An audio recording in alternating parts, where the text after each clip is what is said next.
Last year, October 2023, the island tilted.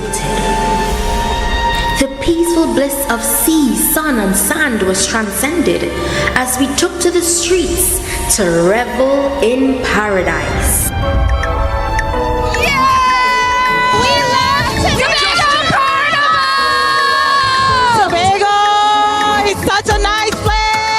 Carnival right here. We're gonna leave it and we go right down.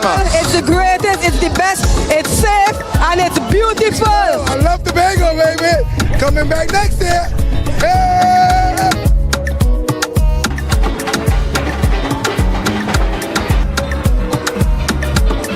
Playing pan on the streets is a magical experience. When the band strike up, it's rhythm, steel and powder. This is Tobago Carnival. Pan in paradise. Tobago is the best. Tobago Carnival is the new home for the legend of Calypso. Where else can you get sweet Calypso music that gives you that nostalgic feeling? Soca Titans is we title, is we monarch. We built artists from scratch who can perform with the best. Real Titans of Soca. When last you've been to a party, plenty women looking so nice. We must be in paradise. This year, ritual takes on new space and dimension.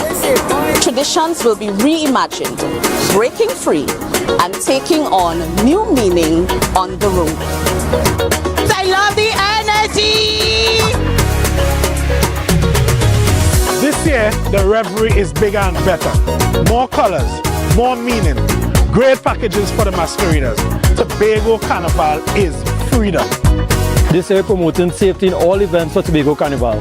This year promoting whining, not minding people business. This year promoting clean fun, security and freedom. Freedom to be any version of yourself that you choose to be with love and safety. Here, you have permission to be you, uninhibited and free. So what you waiting on? This year, this October 2024, experience the ritual, revel in paradise, release yourself.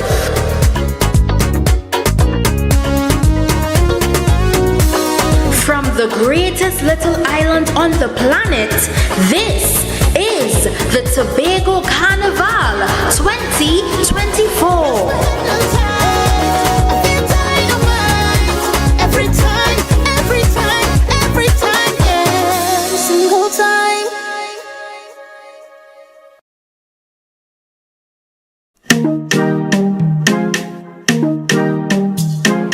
Ladies and gentlemen, esteemed partners and sponsors, and most importantly, our beloved communities, welcome to the Tobago Heritage Festival 2024.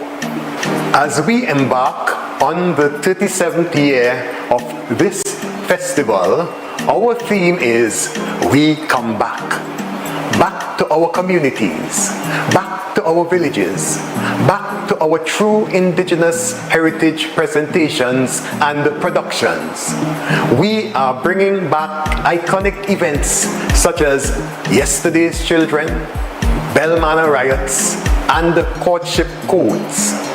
We want to highlight the importance of coming back to our roots, celebrating the people and the communities that make Tobago so special. Get ready for an unforgettable experience as we say, we come back to our true essence. We want to encourage each and every one of you to continue to support our cultural development and preservation in any way that you can. Your support is truly invaluable. Together, we can continue to make a positive impact that will be felt for generations to come. Thank you, and see you in July. Ladies and gentlemen, it is with immense pride and excitement that I address you to officially launch the 2024 Tobago Heritage Festival. The Tobago Heritage Festival is not just an event, it is a journey back to our roots. This year's theme, We Come Back, back to our communities, back to our villages, back to our true indigenous heritage presentations and productions. It captures the true essence of revitalizing the culture and traditions that have shaped our identity for generations. This year marks the 37th successful hosting of the festival, and we are proud to officially dub the month of July as Tobago Heritage Month, a time when our island comes alive with rhythms, flavors, and stories of our ancestors. The festival continues to offer an unparalleled opportunity for economic growth on the island. Every stakeholder, from local artisan and vendor to hospitality businesses and transportation services, stand to benefit.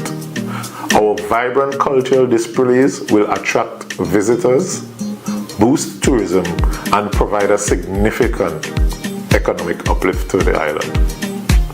The heart of this festival beats in our communities. We are empowering each village to manage its own productions to ensure authenticity and sustainability. The Tobago Festival Commissions Limited and the Tobago House of Assembly are here to support you, fostering an environment where our heritage can flourish sustainably. As we embark on this journey, let us celebrate the essence of Tobago. Let us honor our heritage and support our communities as we showcase the vibrant culture that makes our island unique. Thank you.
moving from place to place. Good morning, good morning, morning, good morning, morning.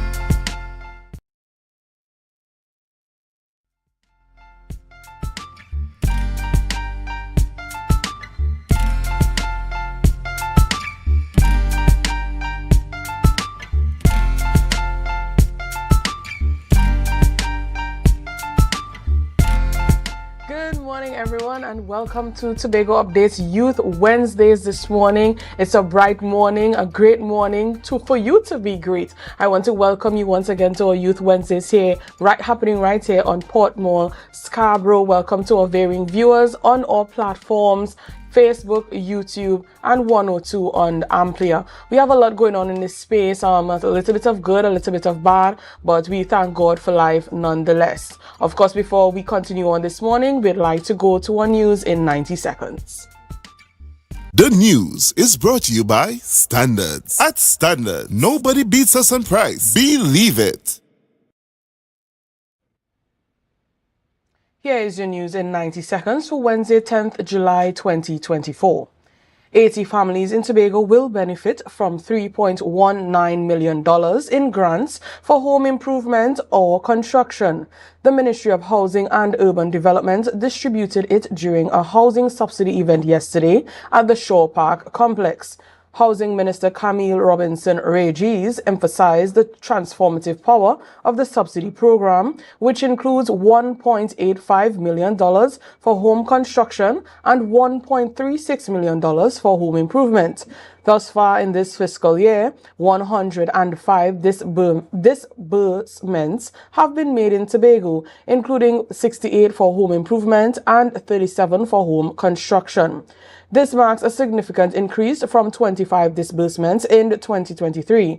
The program aims to support vulnerable families and stimulate economic activity. THA Chief Secretary Farley Augustine expressed concerns that Tobago's tourism sector might not withstand a further increase in violent crime following a shooting in Blackrock on July 8th that raised the island's 2024 murder toll to 16. During Augustine's first National Security Council meeting as Chief Secretary, Augustine discussed crime plans with the Prime Minister, National Security Minister, Police Commissioner, and other officials, expressing optimism about the proactive measures proposed. Meanwhile, at a press briefing yesterday following a National Security Council meeting in Tobago, Commissioner of Police Erla Herwood Christopher announced increased police presence and training in Tobago with additional officers from the Interagency Task Force and Garden Emergency Branch. She called for public cooperation and revealed plans for more CCTV cameras and improved intelligence gathering. National Security Minister Fitzgerald Hines confirmed additional CCTV installations. Prime Minister Dr. Keith Rowley highlighted the spread of criminality from Trinidad to Tobago and stressed the need for a different policing approach, including integrating officers from Trinidad to strengthen local policing. And that was your news in 90 seconds. Get your quality furniture and appliances at Standards. Frigidaire gas range $599. Serta base and mattress $1,899. RC 50-inch smart 4K TV as low as $2,599. Yes, at Standard, nobody beats us on price. Believe it. Where you thought we would have been one man down this morning, we are not. I'd like to introduce our co-host for this morning, Mr. Dwayne Nurse. Good morning guys. It's been a while. I know I wasn't here last week. I know you guys missed me very much. I know you did, but I heard that you handled pretty well. Oh, thank you very much. I'm very much proud of you. But good morning to our viewers on wherever you're viewing us this morning. I hope that your week thus far has been quite fulfilling. If not, welcome to Tobago Updates and Youth Wednesdays, where you would get that invigorating and upliftment to take you through the rest of the week. So we're going to go straight into our birthdays. Yeah, because time is of the essence, but we can't forget our birthday people. Certainly. So who do we have first this morning?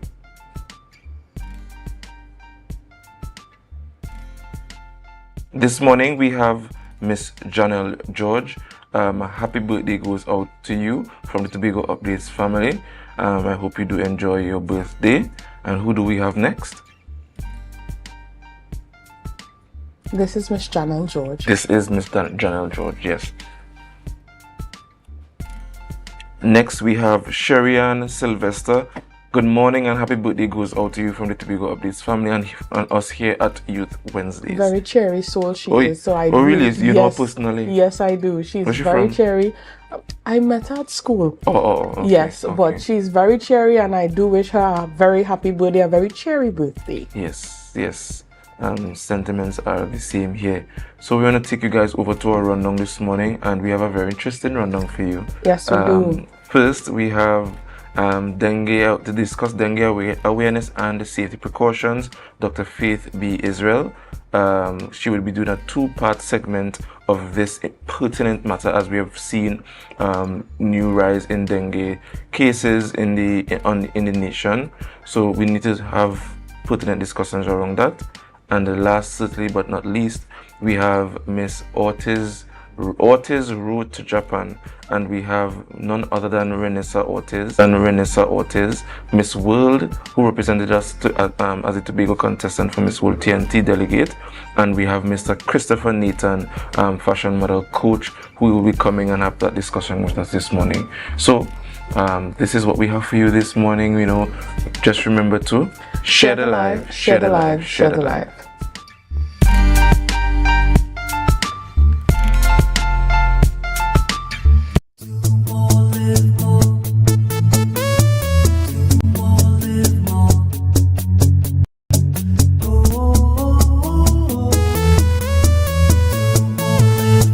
This is how it's gonna go.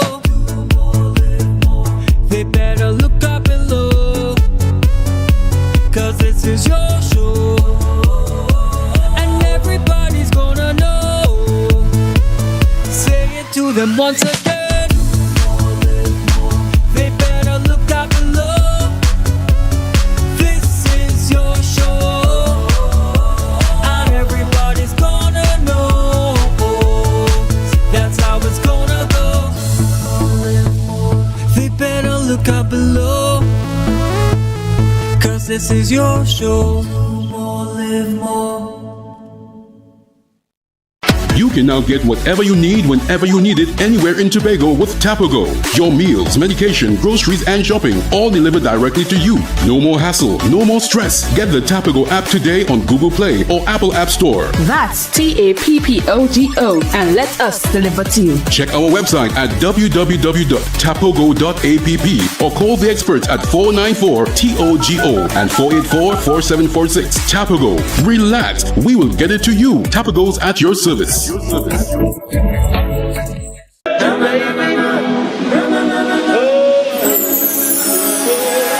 can't live without you, I can't be without you for too long. 'Cause when I'm around you, I feel like the heavens has come down. I feel it in my soul every time we on the road, it's a miracle.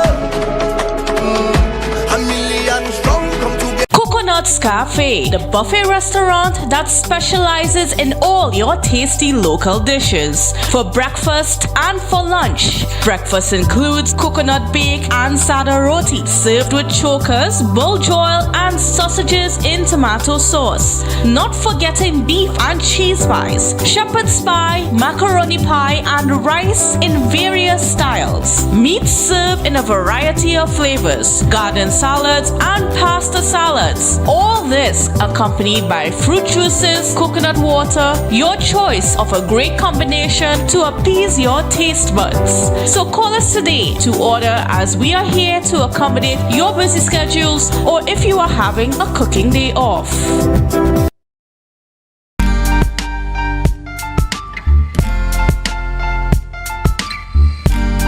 Put a smile on your face when you're moving from place to place. Good morning, good morning, morning, good morning, morning.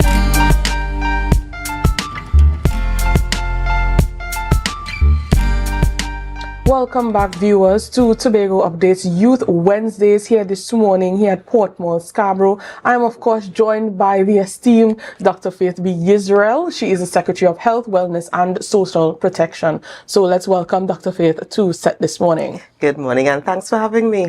Thank you for being here. I forgot that today was Youth Wednesday, you know. Okay, I feel better. Thank you. Well, thank you for your reminder that today is Youth Wednesday, you know, in figure, of course, and that you actually welcomed us to Youth Wednesday this morning, right? So we have a very pressing matter. Of course, a lot of people have been asking questions about dengue fever and the rise. I know that as a country, we did experience dengue fever in the past, right? So I guess this would be a reminder to viewers that had experienced it in the past. And of course, for youth viewers who are upcoming and had no, experience in this, you now have a chance to learn about it. Yeah. All right. So Dr. Faith, once again, thank you for being here to discuss these parameters. All right. So what is dengue fever? Certainly. So dengue fever is it's a disease that we get when we are infected with the dengue virus. There are several strains, for want of a better term, of the dengue virus. And when we get infected, we have a series of symptoms it's because the virus is in our body and it is now affecting how our body functions. Yes. Of course, we coming out of COVID, we were hearing about the virus and all of that. And so this is just another one. Of course, we need to be cautious about been cases in Trinidad that have been confirmed. It is one of those diseases that's been around forever and ever. There are always a few cases every year and that pop in and out. But we are encouraging people to be very cautious and to not take it for granted, because even though dengue could be very mild, and for most people it is mild, I am sure you recognize the name dengue hemorrhagic fever. Yes. And the hemorrhagic fever part of it is when the dengue gets very serious and you end up starting to bleed, and you can actually bleed through your nose, you bleed through your eyes, you actually notice blood in your stool and that kind of stuff. And that part is when you're getting to the serious part of it, and that could actually cause death. But this is rare. This is rare. Yes. Yes. But what we are encouraging people to do is to try to prevent it in the first place. And part of the information that we are sending out is to say, yes, you may pick it up. Yes, you may get it. But definitely pay attention if you start getting some of these other symptoms, because that is when you need to actually get to the health facility. That is when you need to get treatment. That is when you may be getting to the point where your body is going into shock almost. And that is what can cause you to die. Okay. Yeah. And you mentioned symptoms, of course, when our bodies are fighting infections, we have certain things that we can look out for to know that we might be fighting against a virus or an infection, according to what the case may be. So what are the symptoms of dengue? Certainly. So the mild symptoms, which are the symptoms you will normally get during the first phase of dengue, which is the phase that most people go through and come out of a fine. Headache, body ache, pain behind the eyes. So this is one, because the headache, the body ache, the nausea, the vomiting, that sound like everybody. Yeah. That sound like everything, right? But you see that pain behind the eye? That is the main one that tells you, this one might actually be dengue. Because that pain in the back of the eyes, that is not a normal pain that we would get. So those are the common symptoms. And those are the ones that we tend to treat, on our own. You take something for the headache, you take something for the fever and that kind of stuff. But if you have the severe ones, which we're seeing on the screen, the belly pain, the tenderness, the vomiting, at least 3 times in a day, bleeding, as I said, in the nose or the gums, blood in vomit or stool, and you are extremely tired, it means that your body is going through significant challenges with this virus and you need additional help. That is where you need the medical professionals to come in and help you get through these because these can cause death. And these symptoms, they come in more than one, right? In group, and not necessarily singularly. Exactly. So it's usually the combination of the symptoms that you have. Yes. And usually it's in phases. So so we did not talk about how you get infected. So you get infected by a bite from the mosquito. of course, the incubation period, meaning the time between when you get the bites and when you start showing symptoms, is a couple days sometimes, right? So you're not going to get bitten and suddenly you have a fever. But you would recognize that after a while, you do have a sudden onset of a fever. So it feels like it came out of nowhere, but it's because you were bitten a couple days ago. Okay. Or you have that headache, or you have those things. And those are symptoms. Or you also may have a rash. And those symptoms may come on, suddenly. We, of course, one of the things we tell people is that if you've come from a tropical area, so if you're living in the US, for example, and you came to the Caribbean and you're back in the US and you suddenly have a fever back in the US, it's probably because you got bitten by a mosquito in the Caribbean. But of course, we are in the Caribbean all the time, so we can't use that kind of tagline to help people identify whether they've had dengue or not. Okay, so we're hearing that the contraction comes from, I'm going to mention the mosquito's name, of course, the Aedes aegypti mosquito, right? So there are actually multiple types of Aedes. The aegypti is one of them, but there are others as well that can infect you with dengue, yes. All right, so we're learning a lot here this morning. So the bottom line is, do what you need to do to ensure that you do not get bitten by a mosquito. And don't try to identify the mosquito. Try your best to not have the mosquito being bred around you and having the opportunity to bite you, whatever kind of mosquito it is. I love how you put in, try your best not to identify the mosquito, because honestly, I have been looking for pictures. Every time I get bitten, is like, was that black and white? Does that mosquito have black and white feet? So please take the advice from Dr. Faith that we are not to look for the type of mosquito, but to avoid being bitten all entirely. Avoid it completely, because it is a virus. It means that we really don't have medication to treat the virus, because it's very difficult to treat a viral infection. What we treat are the symptoms. So you take something for the headache, you take something for the fever, you take something for the bleeding. That is what we do. So we don't have, but because it is a disease that is totally preventable, that is where we are encouraging people to do all of the things that we normally tell you to do to ensure that you do not have mosquitoes around you. So what are those things? We know that mosquitoes are bred in areas where we have standing water. Yes. So anything in and around your home that can hold water. What are those? The old tires, the old pots, the old pan, the paint pan that outside that you wasn't really studying. Inside your home, it could actually be the flower spot that you are watering the flower spot, and water is settling in the little vase part at the bottom of the flower spot. All of those little areas, you may have a container in your washroom or in your bathroom because you're collecting water just in case Wassa decide they're not sending water. But even that, you have to be careful that it actually is kept covered, because that is a perfect breeding place. I was to ask you about that, because in the shortage of the water shortages that we've been having, a lot of people are encouraged to save up their water.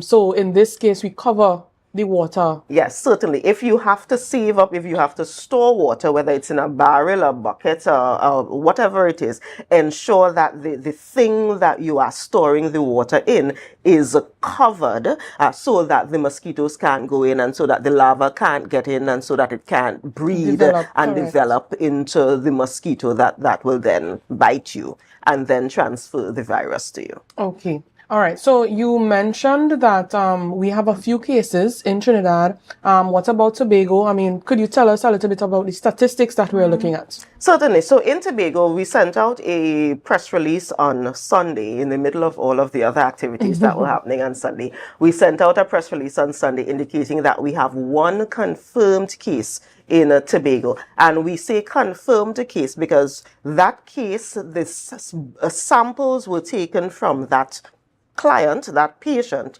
sent to the Trinidad Public Health Lab and tested, and they sent back saying, yes, we have confirmed that this person has dengue. So what normally happens? How did we get to that point? At the beginning of the season, our public health Office of the County Medical Officer of Health sends out a notice to our medical professionals saying, hey, we're in the period, dengue is something that we're seeing popping up all over the world. We've got a notice from WHO or CAFA or whatever. This is what we want you to look for. This is the case definition. So if you see as a doctor or a nurse coming into the hospital or health center, if you see somebody with this, the fever, the headache, the pain behind the eyes, that kind of thing, this is what we want you to do. You need to take the samples, you need to send it to the lab, and we will follow up and that kind of thing. If we find a case, then the public health department now steps in, goes to the house, make sure that we, clean, sanitize, spray out the house, and do a kind of spraying in the perimeter. So, the neighbors around, to make sure that we kill whatever mosquitoes may be there, since we know for a fact that within that area, there are mosquitoes with the virus in them. And I was just about to ask that question. Sorry. We heard that Trinidad is putting things in place to spray certain areas, to fog certain areas in Trinidad. Would that measure be put in place for Tobagonians? So not as yet, because part of our protocol, if we recognize the numbers in Trinidad are actually significantly higher than the numbers in Tobago. And part of our normal protocol is, as long as we find a single case that we have confirmed is a case, we go in and do the spraying and we go in and do it. So we are not going to do an island-wide spraying, because that may not be necessary given the volume that we are seeing. When we continue doing our surveillance, if we recognize that Tobagonians are not following our recommendation, and then we realize that we're having a case in Charlottesville, Speyside, Delaford, Roxborough, Belgard, and we're going all the way, then we would have to take into consideration doing a larger spraying exercises. Yeah. But for now, we are really just focusing on those areas where we know they are confirmed cases. And that's why I'm on TV at this hour of the morning, to encourage Tobagonians to please look around your house. Just take a little bit of time. Look around your house and think about areas that you may not have thought of before, that has a little bit of water settling, and ensure that you clean that out. Ensure that you scrub it out. So, for example, the case that the plant is in, the thing at the bottom that holds the water, even if you throw out the water, make sure and take it out and clean it out, because you may have the eggs stuck on it. So when water comes back again, the eggs reignite again and grow into the mosquito again. So don't just throw it out, actually clean it out, so you ensure that that does not happen. All right. So we're getting into more of the public health arena, right? So before we go into that, we'll just take a short break, and when we're back, we'll discuss things about the consequences of our neighbors not doing that around the area, right? So viewers, I encourage you to share the live, share the live, share the live. We'll be right back.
Deltec Distributors Weekend Special Wings Friday, 3 pounds wings, 2.5 kilogram fries, special 100 TT. Soup Saturday, 2 pounds cube beef, 2 pounds cow heel, 2 pounds chicken foot, 2 pounds pigtail, or smoke bone, special $150. Super Sunday, 3 pounds leg and thigh chicken, 3 pounds sliced pork, 3 pounds lamb slice, 3 pounds cheese, 2 pack of pasta, special $250. Located Main Road, Argyle, Tobago. We deliver 20 TT. Contact us on deltecdistributors.com 395-5040 or call 237-0102. Deltec Distributors Weekend Special. It's a different type of thing down there. And we party till we drop down there. With a lot of pretty girls down there.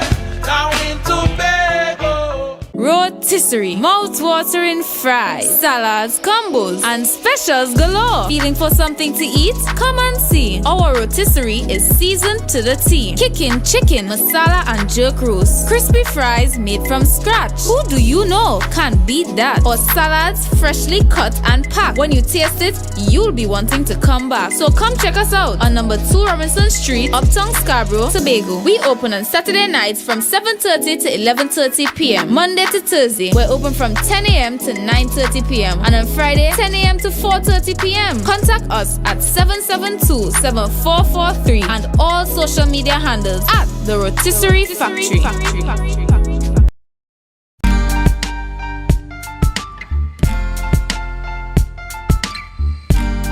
Put a smile on your face when you're moving from place to place. Good morning, good morning, morning. Good morning, morning.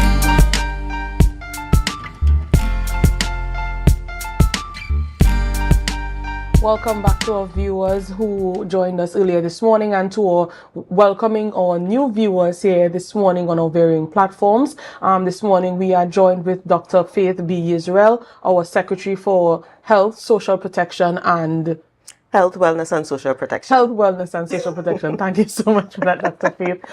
We started off on a very intriguing, informative note about the dengue virus, how we contract it and so on. So I know I left you on a bit of a cliffhanger for those of you who might be having the problem. What to do if my neighbor isn't following the protocol to get rid of these environments where the mosquito can breed, because according to Dr. Faith, we can't keep looking for the color of this mosquito, checking to see if it's black and white, to see if we might contract dengue. So let's talk about who we have to report to and how do we report to that person? Certainly. So I'm hoping that if your neighbor is not following the rules, you can go over, because we're still Tobago, we're still wonderful, nice people. Yes, we can go over and remind them that they need to do this, and you don't need to report them, hopefully. But if you absolutely need to report, you could call the public health line, which is 639-1433. That's 639-1433. Or you could email public.health@gov.tt, and I am putting my officers on notice. You better answer these emails. public.health@gov.tt, and if push comes to shove and you need to find me to let me know, my social media is all over open. Yes.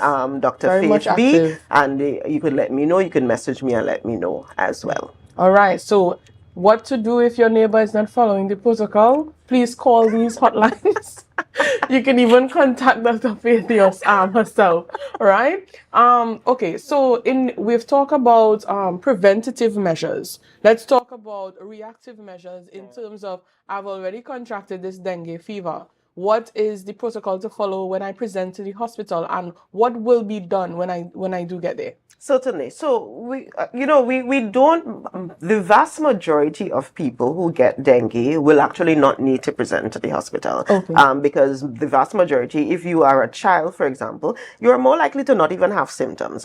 If you're a child, children are usually asymptomatic. There's something about their resilience. And most people, the vast majority of people, would just have the headache and the body ache and the pain behind the eyes and that kind of stuff, which, we tend to do the things we do at home with that.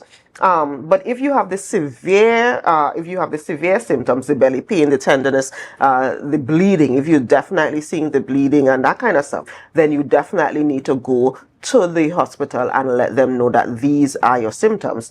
Let them know, for example, if you have been bitten by a mosquito within the last week or two of you coming to the hospital with these things, so that they know what to look for. What they will do then is, based on your symptom, treat you based on your symptom. Yes. But as I said before, the main thing is to try to prevent yourself from getting sick, because there is no antiviral medication, for example, that we can just give you and that takes care of it. No, what we are doing is basically treating your symptoms and hoping to keep you alive, because in many instances, not many, but in some key instances, your body can go into shock, and that is where we don't want to get to, because it means your organs have now begun failing. You are now actually bleeding really, really badly throughout, and then that means, you know, the kind of treatment that you need now becomes intensive care kind of treatment to keep you alive. So it's really to pay attention to the kinds of symptoms you have, and if you recognize you're going into that realm of the severity, then get yourself to the hospital or to the health center. Okay, so I heard you mention there was this big word that she called. So for our viewers that may not know what it means, the difference between antiviral medication and the immune booster, could you just give them touch on right? So so remember, dengue is caused by a virus. Antiviral meaning against the virus. Yes. So that is the medication that you will take against the virus, which is to fight against the virus specifically, which is the medication that we don't really have and we don't really use in Trinidad and Tobago, which is different to taking medication for a symptom. So you take something because you have a fever and you take a medication to get rid of the fever or to get rid of or to stop the bleeding. Those are different types of medications that you are using for the symptoms versus the actual virus. Okay. Okay.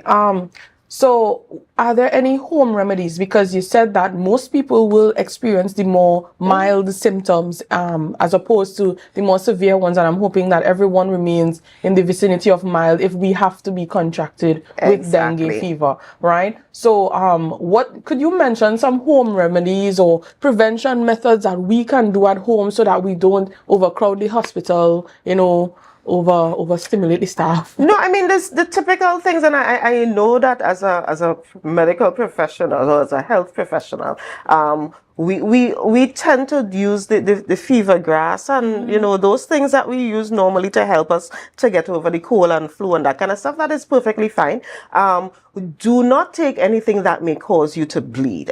So like Advil, for example, is one that we do not recommend because it may actually cause you to bleed. And remember, this is a virus that if it gets really bad, it causes bleeding. Correct. So you do not want to take any kind of medication. So you need to look at it. Whether, you know, if it says that one of the things that it may do is like it's a blood thinner or it's causing you to bleed. So that includes aspirin as well. Exactly. Don't take those things because you don't want a situation where you are bleeding more if you get to the point. But the other things that we normally take for cold and flu, even the traditional, you know, herbs and that kind of stuff, we have no issue with that at all. So, and we are even recommending that for to prevent being bitten, you can actually use some of even the natural things that we are encouraging people to use to prevent yourself from being bitten. So things like lavender and peppermint and lemongrass,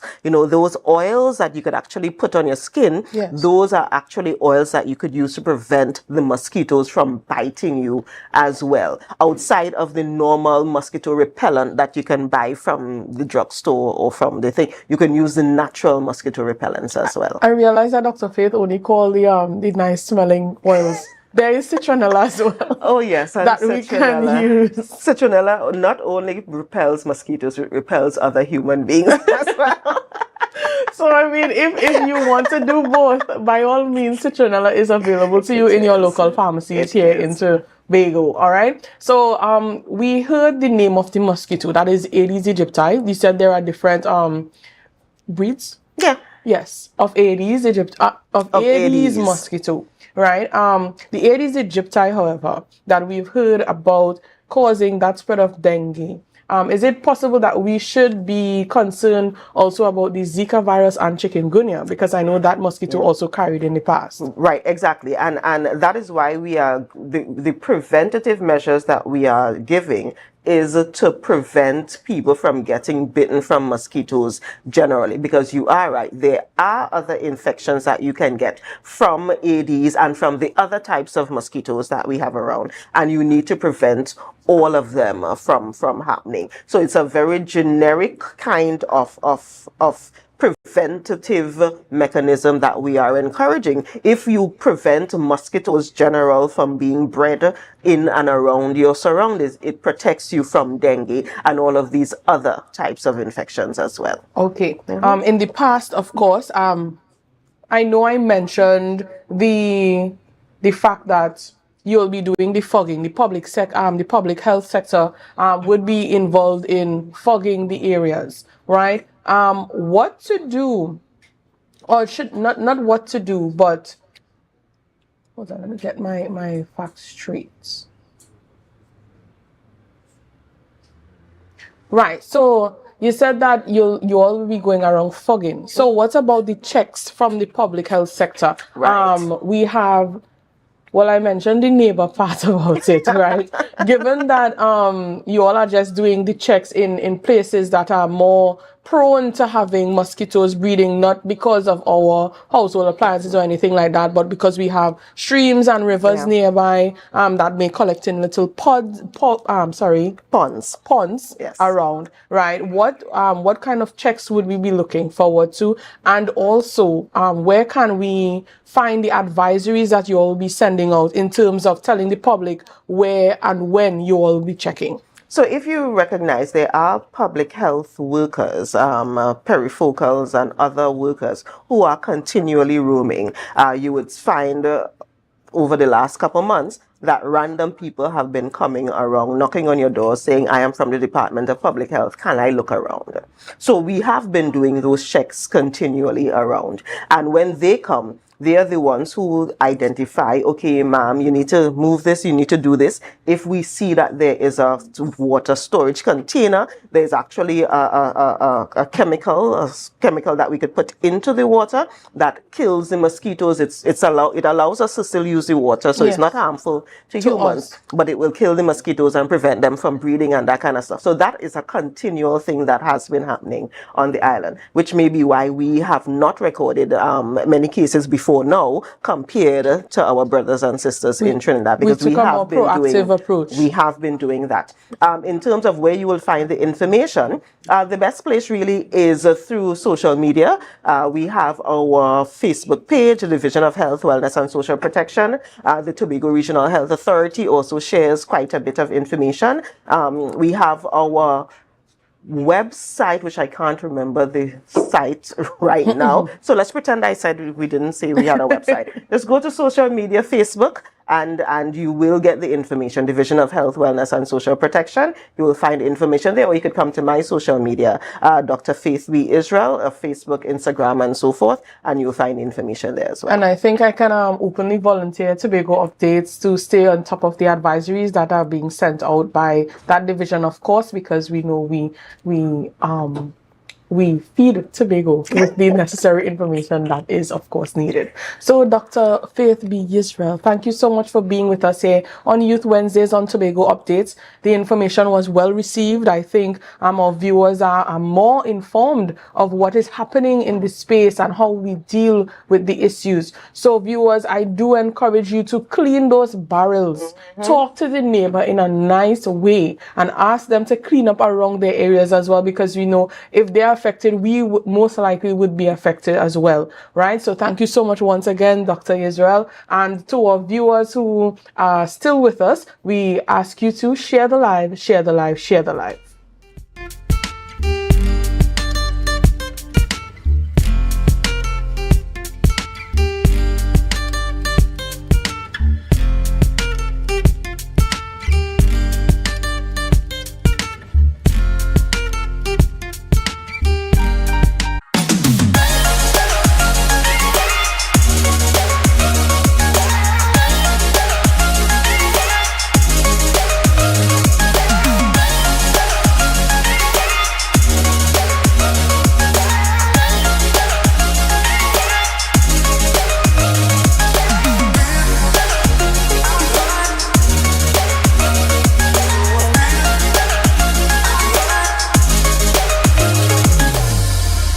Get your quality furniture and appliances at Standards. Frigidaire gas range $599. Serta base and mattress $1,899. RC 50-inch smart 4K TV as low as $2,599. Yes, at Standard. Nobody beats us on price. Believe it. Tobago Glass Supplies has been a leading name for over 37 years in the glass and aluminum market in Tobago. We provide an extensive range of high-quality, innovative aluminum and glass products for commercial and residential use. Competitive prices with superior and professional services by committed employees who are guided by rigid quality standards. Tobago Glass Supplies specializes in the manufacture and installation of glass and aluminum products that are essential to today's homeowners and the business environment. We are engaged in marketing, sales, and installation of a variety of products. These ranges from windows and doors to necessities such as mirrors for homes and vehicles, designed and manufactured in-house or imported.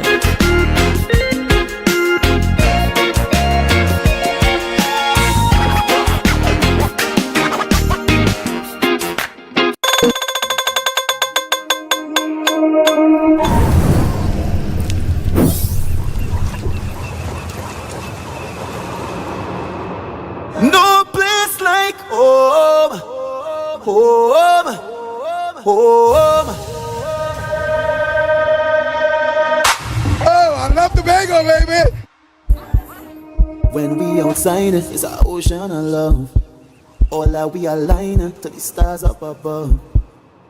Let we dance now, take a chance now with me. And we go jump till morning. Look, the moon gone sleeping. Tell them we not leaving. Till the last drop of bacchanal is madness in the capital. So I feel like I'm running tongue again. Jump and shake the ground again. We with all my friends and them. No place like home. Home. Home. We go jump till the moon come down. It's we who the stars shine on. Play a mass and break away. Freedom in with DNA.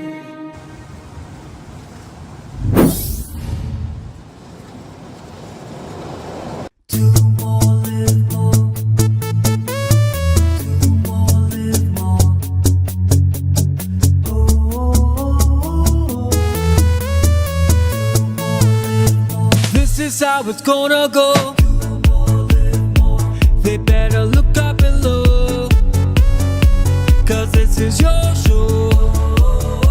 And everybody's gonna know. Say it to them once again. They better look up below. This is your show. And everybody's gonna know. That's how it's gonna go. They better look up below, 'cause this is your show.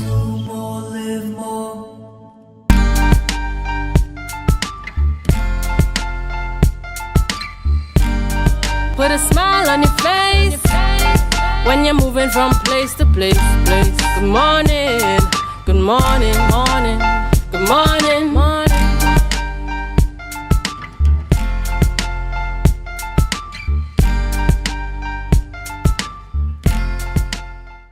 Good morning and welcome back to Youth Wednesdays and Tobago Updates Morning Show. You're bringing us here live here in Port Moore, Scarborough. My name is Dwayne, for those of you who are just joining us. And we want to take the discussion to one of fashion, one of beauty, and dubbed Ortiz Road to China. And for that discussion this morning, we have none other than our very own Renessa Ortiz. She was a beauty contestant for Miss World TNT, the Tobago contestant, and we have Mr. Nathan, Mr. Christopher Nathan joining us this morning from out of Cocoa Velvet International and the fashion coach model. That's quite a mouthful.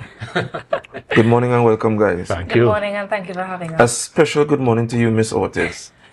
Thank you very much. I must say congratulations. I must say we are very, very, very proud of you. This is a young person that I as a older young person look up to and admire very well. But how has it been for you post the competition, if that is the word, or to dub it?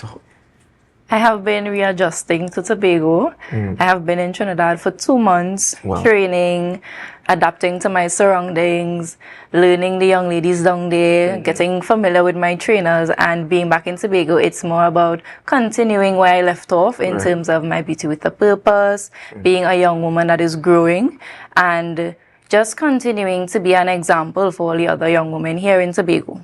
All right. She speaks well, she represents well. So Ms. Aniton, just tell us about yourself and what do you do and about your organization. Okay, so Cocoa Velvet International started in October 1997 with 2 divisions, a model management division and a fashion management division. And the model management division's mission was to discover, develop and export fashion talent to the world, to the fashion capitals, because I felt then that Trinidad and Tobago was not well represented in the fashion world globally, and we had enough potential to have our models working in Paris, New York, London and Milan. So we started off in 1997, and we were lucky that one of our principal models at the time was Wendy Fitzwilliam. And a few months after opening the agency, she won Miss Universe. So a lot of international attention came to the agency. And in that year as well, 1998, one of our male models, Paul Robert Price, was selected by Oprah Winfrey to represent Trinidad and Tobago at the Sexy Island Man contest that she was hosting in the Bahamas, and he won. So one of the prizes, of course, was to appear on Oprah Winfrey's show and to do casting for Ralph Lauren. And he also got signed to an agency in Paris. So he was our first success internationally, along with Wendy Fitzwilliam. And the following year, one of our young models, Dominica Mora, who we discovered when she was just 12 years, was offered a contract with Elite Model Management New York. So from there, the agency went from strength to strength. And in all, 13 models from Cocoa Velvet have been signed to agencies in London, New York, Paris, and Milan, and are working successfully. Right, so quite a lot happening in the coming out from your organization. It spells success. I just want to take it over to Ms. Ortiz before I get back to you on something quickly. Being selected as Tobago's representative, just tell us about the experience, some of the most notable experience. We had pre-discussions before coming on set. Just share with the viewers quickly. We want to capitalize on, we want to get so much from you guys, because it's a very good opportunity. From the Tobago, or more specifically when I went to Trinidad? Yes, when you to Trinidad? Okay. My experience has been one that I would never forget. I have made so many friends in my sister delegates, all very intelligent young women who have contributed tremendously to, I would say, my success in the top 5. Being down there alone, having persons that you can count on. Miss Eldorado, Judy Russell, amazing young woman. She has been one of my main reasons for getting around in Trinidad, showing me places and making me feel at home, because being there by yourself, your entire family is in Tobago, and sometimes it's difficult being in a space alone. So it was great to have the Miss World team as well being supportive. My sister delegates, wherever necessary. Miss Toko as well, she was also one of the persons who helped me to get around. Then there's also Miss Aranguez. They were really amazing. I have no issues with the young ladies. The trainers were also very phenomenal. Adrian Raymond, in terms of Q&A, he has always made it his duty for a young woman to express themselves truly and authentically. And then there's Richard Young, who trained us on the runway, who taught us that your walk should be a reflection of who you are as a person and not something that you mimic or you put on. And all of these lessons, one thing he always said is everything is always connected. Everything is connected. And to this day, to this point that I'm at right now, it was not a lie, it is the truth. Everything encompasses and comes back into one thing. So one last question before I move on to Mr. Nathan. You represented Tobago very well. Did it take anyone by surprise at all? What was that experience like? Because you're great. I as I was telling Mr. Nathan before, we met prior to this, and you always admire how you carry yourself. Just share with the viewers about that. It is of my belief and things that I've witnessed in the past that Tobagoans are often underrepresented, and being able to go to Trinidad to represent the island of Tobago and truly showcase what Tobago has to offer has been a highlight of my experience there, especially during my introduction for the finals where I sang Come Let We Go to Tobago. I was able to truly showcase Tobago's culture. One of our multimedia challenges asked us to speak about our community in a creative way, and I chose the speech band. And while speaking about it with some of my delegates, they were not aware or familiar with what the speech band was, and being able to actually highlight that in Trinidad and bring awareness to some of the cultural habits that we have here to our Trinidadian counterparts, it was something that was at the top of my priority. Congratulations. So, Mr. Nathan, the bombshell. Yes, that was really good. Yes. You have a lot of projects emanating from your organization, and I know you would have played an instrumental role in her preparation. But kindly share quickly some of the programs coming out from your organization, and kindly mention how the preparation was for her from your organization. So the bombshell I'm going to share today for Tobago is that at the Miss World Trinidad and Tobago pageant, Vanessa was selected to represent Trinidad and Tobago at Miss Tourism World contest in China in October. And this is a huge opportunity for Trinidad and Tobago's tourism industry, because what we will be required to do is to provide videos of Trinidad and Tobago's tourism products, our destinations, our festivals, our culture, etc., for the world to see. And I will be accompanying Vanessa to the pageant, and we will be showcasing the best of Tobago because she's Tobagonian. So priority will be given to Tobago's tourism when we present her at the contest in China in October. So we are preparing for Cocoa Velvet's 2025 projects, and it's timely that this opportunity came because one of our major projects at Cocoa Velvet is Style Week. And we started Style Week in 2014 at the Trinidad Country Club. In 2015, we presented Style Week at Queen's Hall, and in 2018 at Napa and Hilton Poolside. Style Week is a fashion week dedicated to resort wear, and because Trinidad and Tobago's government has designated fashion and economic sector for national development, it is necessary for us to have showcasing, for us to have a platform for the designers to present their collections every year. And now that Cocoa Velvet's head office is established in Scarborough, we have brought all our marquee signature events to Tobago.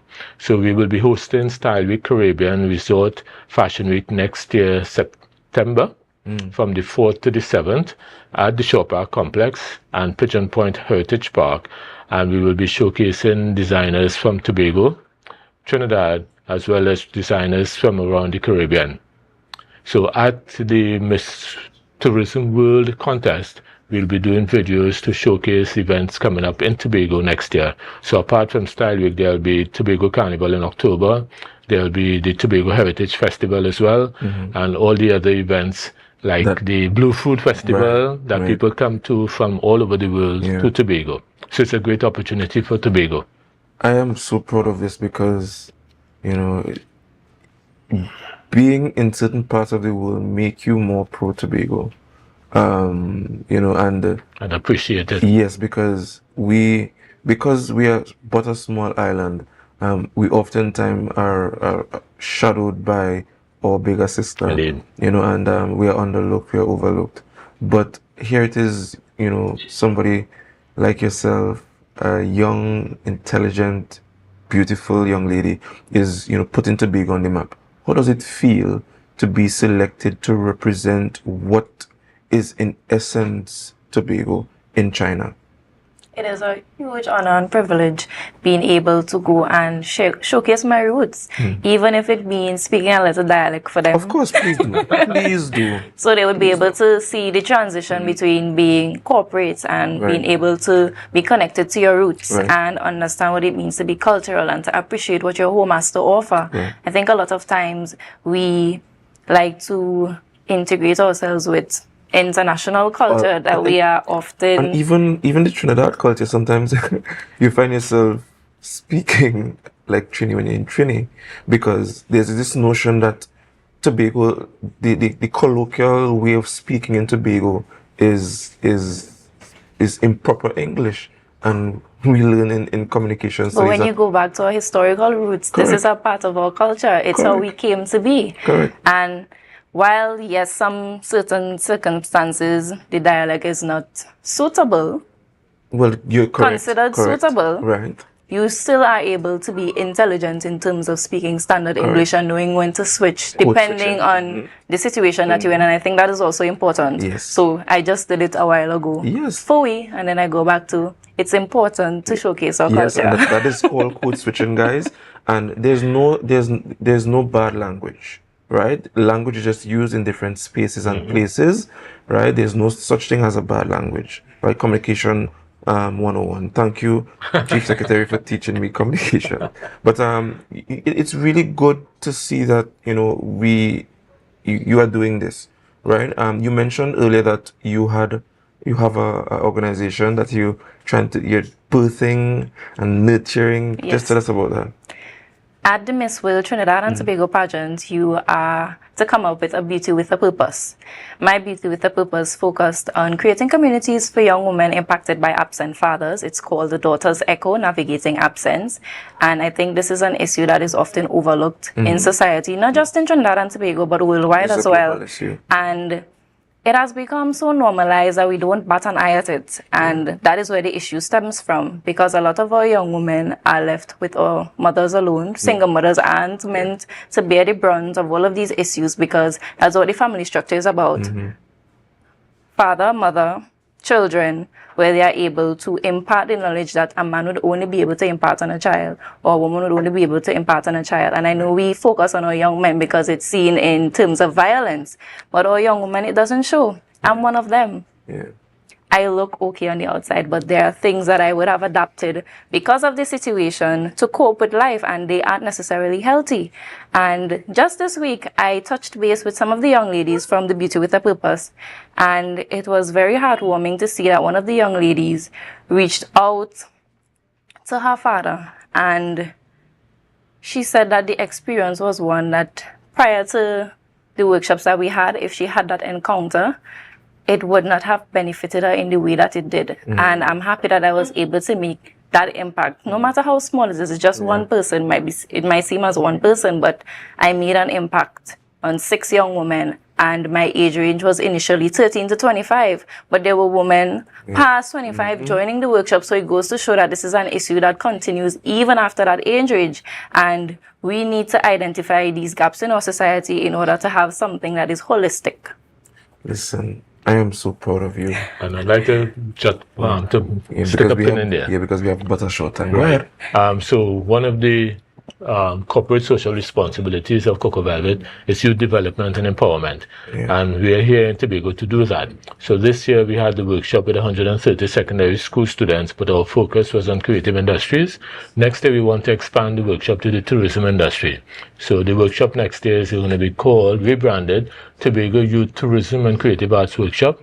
And we'll be partnering with the Tourism Institute, that's Tobago Hospitality and Tourism Institute, for them to do workshops, training for the hospitality industry. So that's jobs in hotels, restaurants, flight attendants perhaps, and tourism on the whole.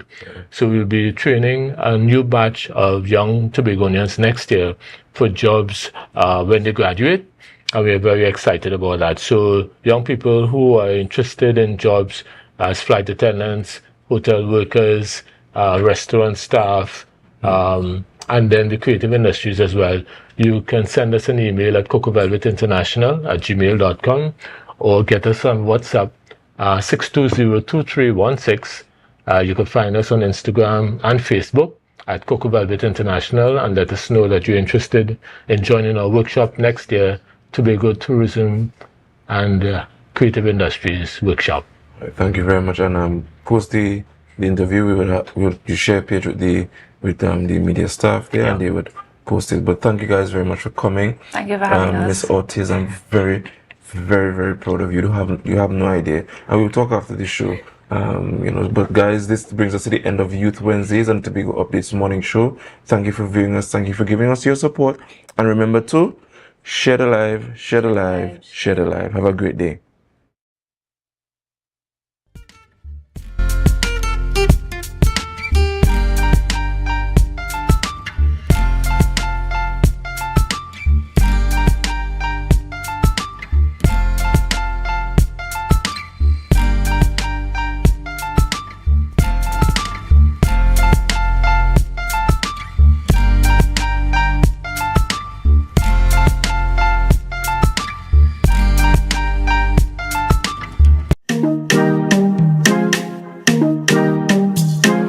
Ladies and gentlemen, esteemed partners and sponsors, and most importantly, our beloved communities, welcome to the Tobago Heritage Festival 2024.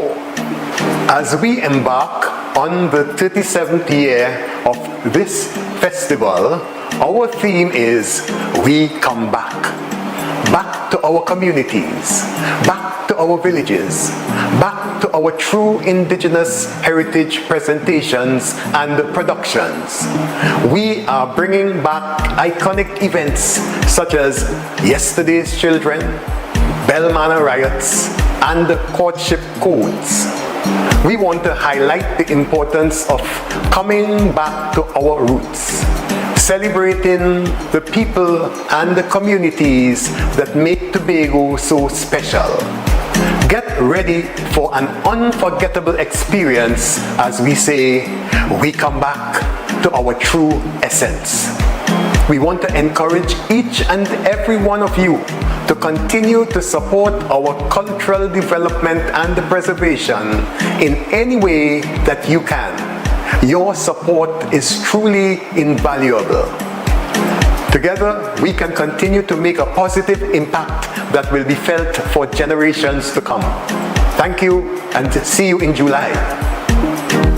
Ladies and gentlemen, it is with immense pride and excitement that I address you to officially launch the 2024 Tobago Heritage Festival.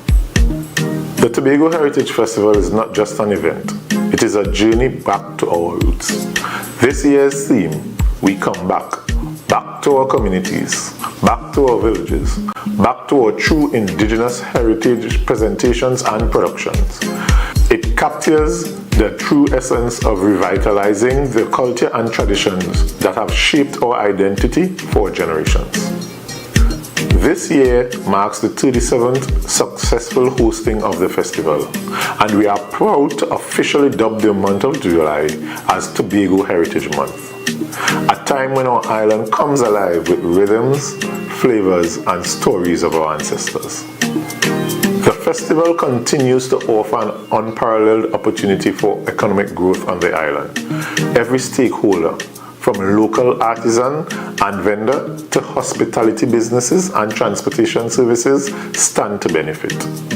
Our vibrant cultural displays will attract visitors, boost tourism, and provide a significant economic uplift to the island. The heart of this festival beats in our communities. We are empowering each village to manage its own productions to ensure authenticity and sustainability. The Tobago Festival Commissions Limited and the Tobago House of Assembly are here to support you, fostering an environment where our heritage can flourish sustainably. As we embark on this journey, let us celebrate the essence of Tobago. Let us honor our heritage and support our communities as we showcase the vibrant culture that makes our island unique. Thank you.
a brand new dawning that arise. The energy fill the skies. I say thanks for favor to wake up and hear my neighbor. 60,000 people strong, and the vibes is never wrong. We are beauty, we are power. We are people in the sun. We are beaches, we are rivers. We are melanated ones. We special and there is no denying. Tobago is number one. I am you and you are me. Together we're stronger. Good morning, Tobago. Good morning, Tobago.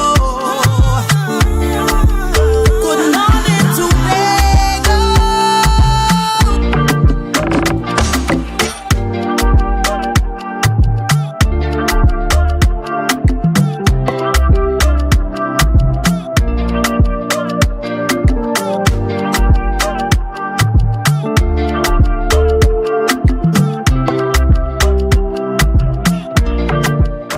Good morning, and welcome to Good Morning Tobago right here on Tobago Updates. I am Chanel Felix, and whenever you see me sitting here, you know it's because we're about to have those conversations that you want to have while I ask those questions that you want asked.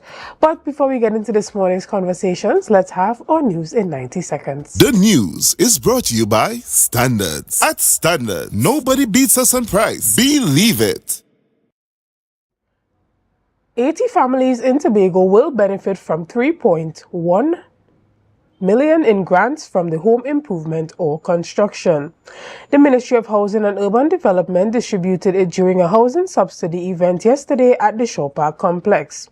Housing Minister Camille Robinson-Regis emphasized the transformative power of the subsidy program, which includes 1.8 million for home construction and 1.3 million for home improvement. Thus far this fiscal year, 105 disbursements have been made in Tobago, including 68 for home improvement and 37 for home construction. This marks a significant increase from 25 disbursements in 2023. The program aims to support vulnerable families and stimulate economic activity. Additionally, THA Chief Secretary Farley Augustine expressed concerns that Tobago's tourism sector might not withstand further increase in violent crimes, following a shooting in Blackrock on July 8 that raised the island's 2024 murder toll to 16. During Augustine's first National Security Council meeting as Chief Secretary, Augustine discussed crime plans with the Prime Minister, Minister for National Security, the Police Commissioner, and other officials, expressing optimism about the proactive measures that have been proposed. And finally, meanwhile, at a press conference briefing yesterday following the National Security Council meeting in Tobago, Commissioner of Police Erla Yearwood Christopher announced increased police presence and training in Tobago, with additional officers from the Interagency Task Force and Guard and Emergency Branch. She called for public cooperation and revealed plans for more CCTV cameras and improved intelligence gathering. National Security Minister Fitzgerald Hines confirmed additional CCTV cameras that will be installed in Tobago. Prime Minister Dr. Keith Rowley highlighted the spread of criminal activities in Trinidad and Tobago and stressed that there is a need for a different approach to policing, including integrating officers from Trinidad to strengthen the local police force in Tobago.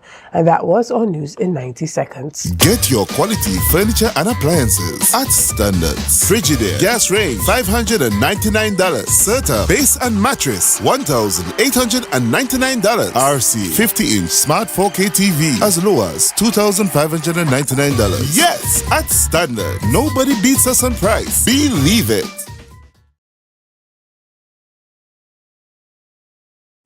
Good morning and welcome back to Good Morning Tobago. This morning we're talking about the firearm user's license and the debate that's happening in the public space. If you haven't seen it, there have been some screenshots that have been floating around of the Prime Minister sending a message to the then Police Commissioner Gary Griffith, who is now the former Police Commissioner, asking him for an update on the firearm user license for one of his colleagues, Mr. Alan Warner. And so the conversation has been happening over the last couple of days, and persons are asking, is this normal? Is it okay? Is there an actual issue in the Prime Minister or any other sitting minister or government official seeking an update on areas like this for their colleagues? But it's not just about an update, there's more to this story. And this morning, as we get deeper into this story, we're chatting with Mr. Gary Griffith, who is the former police commissioner. Good morning, Mr. Griffith, and welcome. So I didn't want to go too deeply into the actual issue. I wanted to give you the opportunity because there is the debate regarding whether or not this is an issue or it's not an issue. But there's also the deeper conversation regarding individuals using their influence or using their public office to get things done for their colleagues, or just regular members of society feeling as though in order to get things done, they need to do it through some type of contact, or as we say, by pulling strings. But this morning, give us a little bit of a background on the firearm users license and how it connects to that report that was done in the Parliament against you I think a couple of years ago. I think it was about 2 years ago that report was filed in the Parliament. When was that laid? Yes.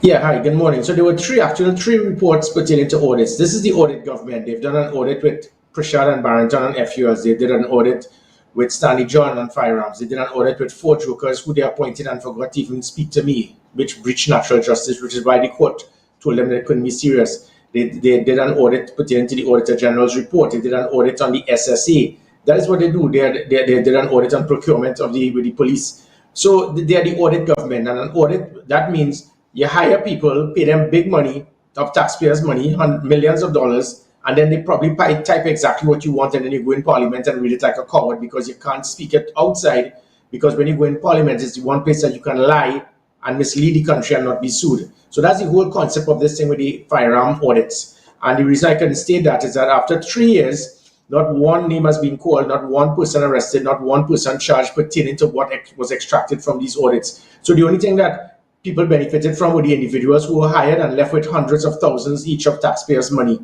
because nothing came about of it, and which is expected. This is similar to Emailgate. So this was Emailgate reloaded with the firearms. The SSA situation is Emailgate Part 3. So that is the concept. And the reason I can say that as well is that in his comments based on these so-called reports, he said that persons had their semi-automatic firearms and changed it to automatic. That is a lie. If that happened, people will be charged. That is a criminal offense. How come one name has not been called, one weapon not seized, and nobody charged? He then said people who were involved in domestic violence were approved with firearms. That is also impossible because your wife has to approve it. Had it been true, why did he call a name and have the weapon seized? He then stated that persons actually had committed criminal offenses, and with those criminal offenses, they were able to still get a firearm. That is impossible because you need a certificate of character. And if it is that they did get it by beating the system, why didn't he call a name? Why didn't he seize the weapon? And then finally, they claimed and said in these reports, persons actually paid bribes and police officers received it. Why didn't he call a name? Why weren't these weapons seized? And why weren't these people arrested? Because it's a criminal offense. So this is to encompass the lies, the misinformation, because the one thing that Keith Rowley is good at, you say the same lie over and over and hope people will believe you.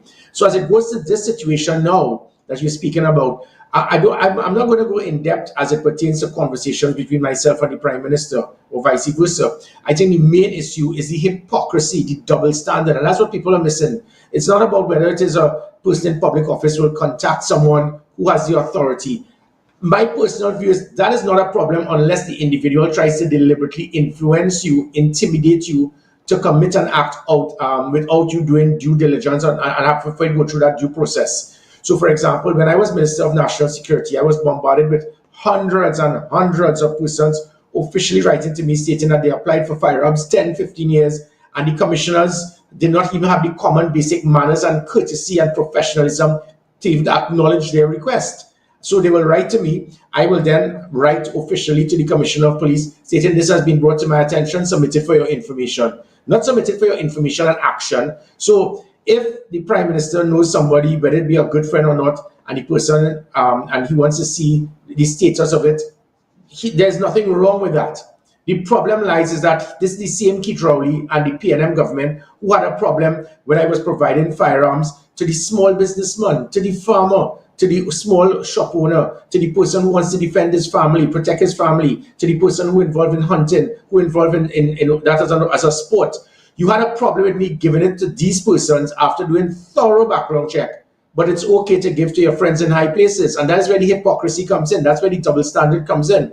Because there have been over 25,000 applications. 25,000. And that is because of the failure, incompetence, and inefficiency of commissioners before me who were too lazy to do their job. Because there was a law. And the law stipulated that if you adhere to certain criteria, you should be eligible to get a firearm.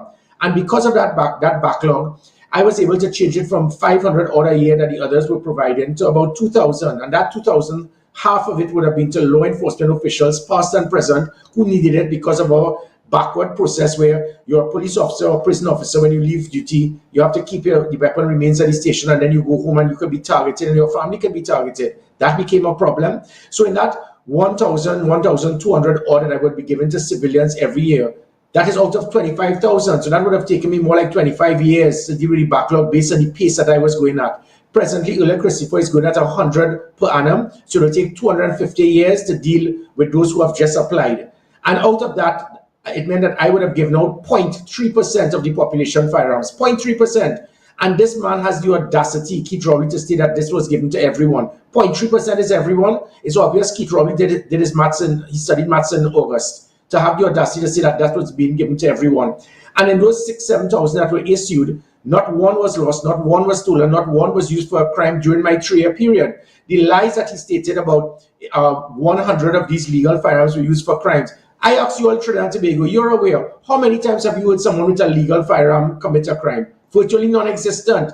What he did is use the words by Ula Christopher when she stated that persons, there have been 100 legal firearms that are part of criminal investigations. That involved a security guard who lost his firearm. That involved a soldier who had a negligent discharge. That involved a police officer who lost his firearm or had a negligent discharge, or a law-abiding citizen who used his firearm to defend his family. That is not used. The 100 firearms were used for criminal offenses. 99.9% of murders committed by firearms in the last 10 years under Keith Rowley have been by illegal firearms, and the country knows that. So my point being is that you can't be, it's saying it's okay to look to see the status for firearms for your friends in high places, but then you criticize the same Commissioner of Police when he was providing it for the law-abiding citizens to defend themselves. And that therein lies the problem. Another point that you just mentioned, it is very important. It shows the breakdown of our administration in the public service, because this is what happens in Trinidad and Tobago. Because of our failure of proper systems to make sure people can get something without trying to beat the system, pay someone. That is what happens. People is who you know, who you can contact, you pull a string, and it is not just about firearms. This involves the transport, the Ministry of Transport, the Ministry of Education to get somebody in a school, the Ministry of Health is fast track to get something for you to get chemotherapy. It has to stop, and that is because of the bad management of the government. So what I did with the FULs was to find a system to prevent that corruption, to prevent the blackmail and the extortion and the bribery. And by me doing that, it affected big criminal enterprise in the police service. Have you seen any improvement in the disbursement of firearm user license since your time as police commissioner? No, it has actually been worse. And at least under Stephen Williams and the others, they were issuing, I think, 300 to 500 per annum.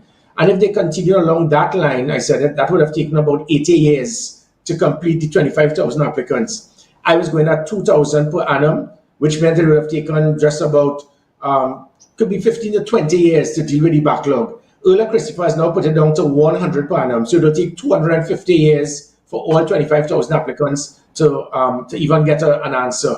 So, and again, it is because of the failure of the administration.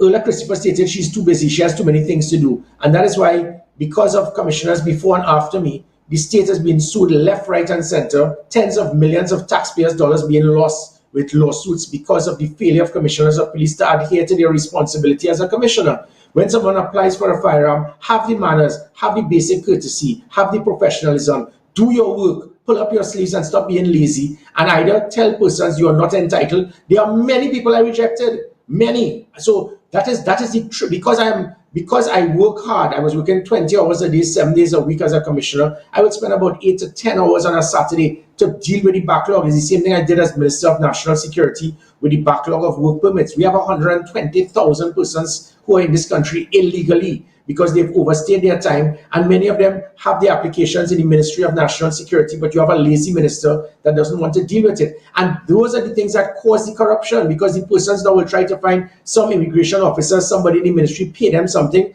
to see if it could be fast-tracked for them not to be deported. Somebody will know a police officer in a station and pay him for him to send it up the file for him to get a firearm.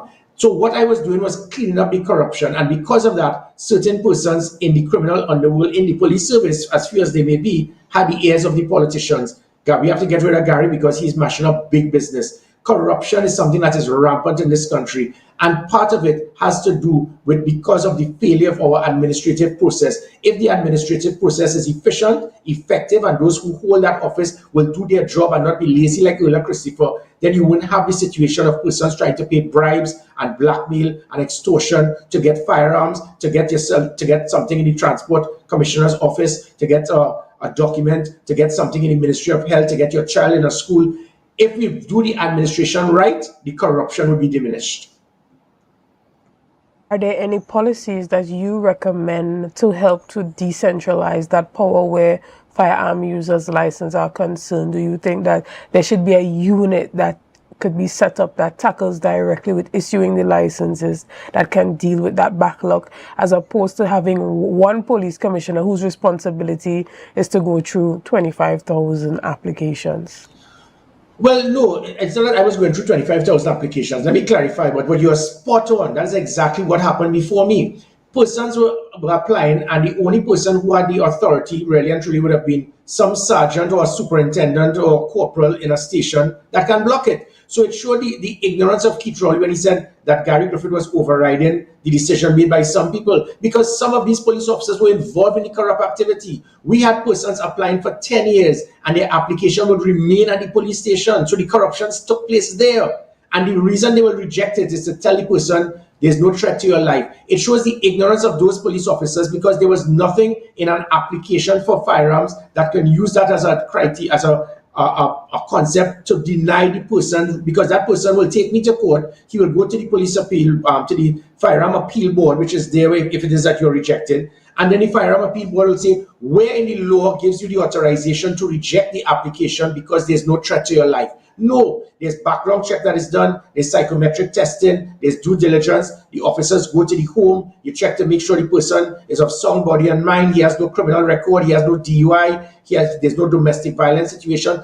Those are the things that you can do. But because persons didn't want to pay, certain police officers may just come and say, well, Commissioner, we have rejected this because there's no threat to the person's life. I had to override that because I would be the one that was sued. So that was the problem. It being held back at the stations. But because of Keith Rowley being incompetent and a dinosaur, his concept is, if that person rejected it, you as the commissioner shouldn't override it. And even if they had done that for one of his friends, he would have contacted the same commissioner to see why was this person's firearm rejected. I'm certain that's what may have happened. So what I did is exactly what you said. We formed a police compliance unit. So when it is rejected, we will check and make sure this rejection is null and void. Or we also had situations where persons were approved. And when it was approved, and I signed the provisional, we then, through the compliance unit, we'll find out, hey, this man has a criminal record, and we would not give him the firearm. So the compliance unit was there to prevent the corruption of police officers deliberately holding back persons who were entitled, but also preventing persons from getting it who were getting it because they paid some bribe and they were not eligible because of some corrupt police officer. So that system we had. I also had something with the FUL card with a chip. And that chip would have ensured that if at any time, whilst you have a firearm and there's a domestic violence situation, there's a DUI situation, it will immediately be red flagged to the system of the FUL compliance unit department to know to seize that weapon immediately, because somebody could be under DUI and the FUL department may not know about it, and the person will continue to carry his firearm. Somebody may have a domestic violence matter, and the gender-based violence unit may know it, and not the firearm unit. So the chip would have red flagged any single person who has a firearm, and if at any time he commits a criminal offense, it would immediately be sent to the FUL department through that system. They removed that as well. They removed the compliance unit. They've gone back to the old time days, similar again to the technology I had with the police app, which was 485,000 hits, the most in the country, the online reporting, and the 482 Gary contacted me directly. They removed all that technology to go back to have a drop box for people to give recommendations. So what Ola Christopher is doing is shutting down and dismantling everything that I did to transform the police service that caused public confidence and trust to move from 14% to 59%. And after I left, it has now gone down to 8% because of the incompetence, the mismanagement, and above all, the political interference into the police service. Thank you so much, Mr. Griffith. Unfortunately, we don't have enough time to continue our discussion this morning. We want to thank you for giving us that full understanding of what is happening in regards to the debate on the firearm user's license and those screenshots, giving more context to those screenshots that we would have seen in the newspaper. Yeah, it's a deal unfortunate we weren't able to discuss the reality with Tobago crime, but... Yeah, exactly, but we have more time next week, and hopefully I can see you then and we can go into detail with the rising crime on the island, because we're now at number 16 in our murder toll here in Tobago. We'll take a quick break and we'll be back right after this. See you soon, guys. It's a brand new morning, rise up to a brand new dawning.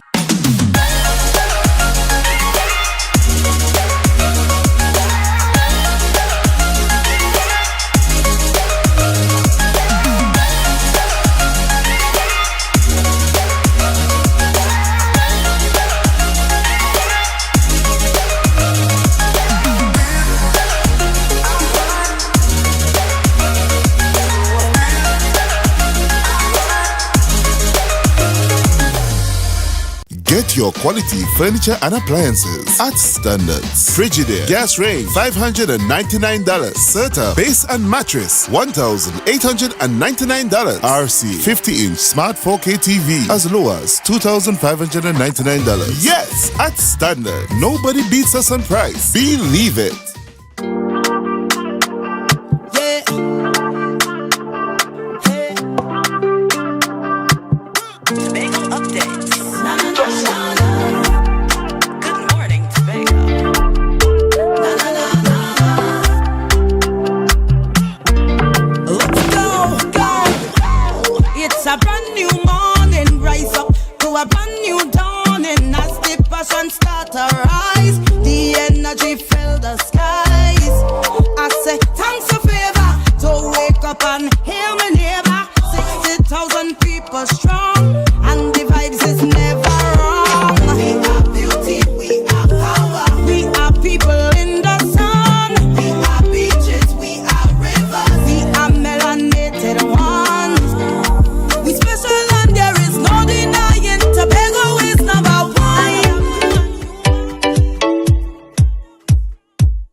Welcome back to Good Morning Tobago. This morning we're talking about that Glam Squad competition that's going to be happening at the Comfort Inn. This morning I have the privilege of speaking with Mrs. Sharon Baines. Yes. Good morning, Miss Baines, and how are you doing? I'm great. How are you? I am fine. I see you looking all glammed up, so you're ready for that Glam Squad competition. Tell us a little bit more about that and what Tobago can look forward to. The Glam Squad, Good Morning Tobago, the Glam Squad competition, we've been doing this since 2015. Our first year we did just individual competition. But when I was I'm an esthetician also, as well as a nurse. So when I was in ST school, as we called it, we did Glam Squad competition, and I thought that was fun. And I wanted to bring it to the island of Tobago, so the young people that are within the beauty and fashion industry could learn what it is to work together as a team to create this awesome end product, which is, it might be a supermodel or a queen for a show. So we, in 2017 is when we really started the Glam Squad competition. So we talked to schools, we talked to folks at the vocational skills program to get people to participate in this competition so they can win prizes towards their businesses. Right, and what about those popular makeup artists and hairstylists that are on the island? Have you reached out to them or marketed it to them directly, or is it mostly for students? But it's really focused, we're looking to empower the young and upcoming, or not even young, the upcoming beauty and fashion professionals. We did reach out to a few of them, but I guess maybe they're busy, but the focus is trying to get these young people or these people who just want to break into the industry, to give them a platform, which is the stage that we have a comfort in, so people can see them, they can build confidence, and they can continue to do this to create some sort of income for themselves and their families. Right, and what are the prizes like? So the prize is the team. So we're gonna have Glam Squad teams, and we're gonna have some individual prizes. So the teams, the first prize is 5,500, I think. First prize, second prize 3,000, third prize 2,000, and the individual prize, the makeup artist would get a makeup chair so she can be portable for her business. The nails person is gonna have a portable nail station. The fashion person is going to have like mannequins and other stuff they can use. So this is geared towards their business, so they can leave that very day and go somewhere and start.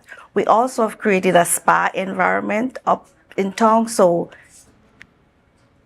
those who don't have a place to practice their craft, they can come there and run their business through us. Right, so there's a setup where you can come and get services done during the Glam Squad competition? Not during the Glam Squad competition. The folks that participate in the Glam Squad competition, we have a new location that's coming on stream that they can start their business. Oh, they excellent. can go if they want to pay by day, if they want to pay by week. Boot rental, we're very flexible.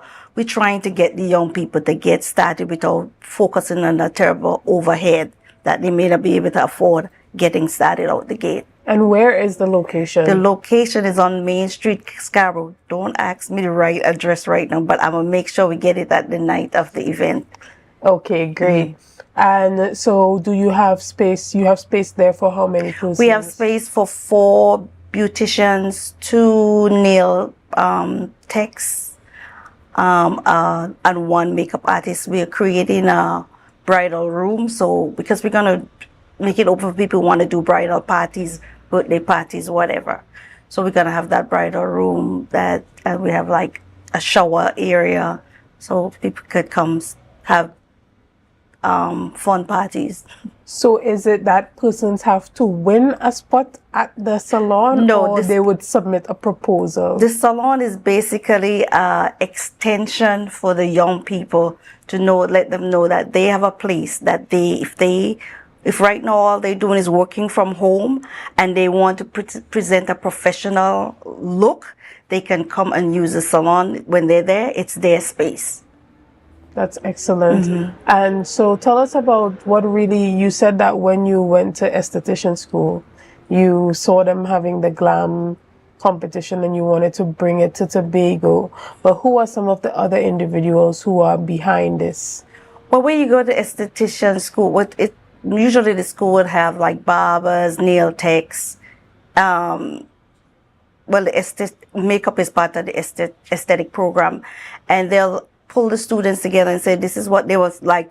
They'll say, okay, your theme is a night at the Oscars, so you have to come and create this whole look. And then the judges would come in and judge the students and say, well, okay, at that time we didn't get anything more than good job or certificate. But I thought that if I bring this here to these young people, it's going to be nice, fun for them, and they can win prizes towards their business, as opposed to giving, because when people compete, they give you the best.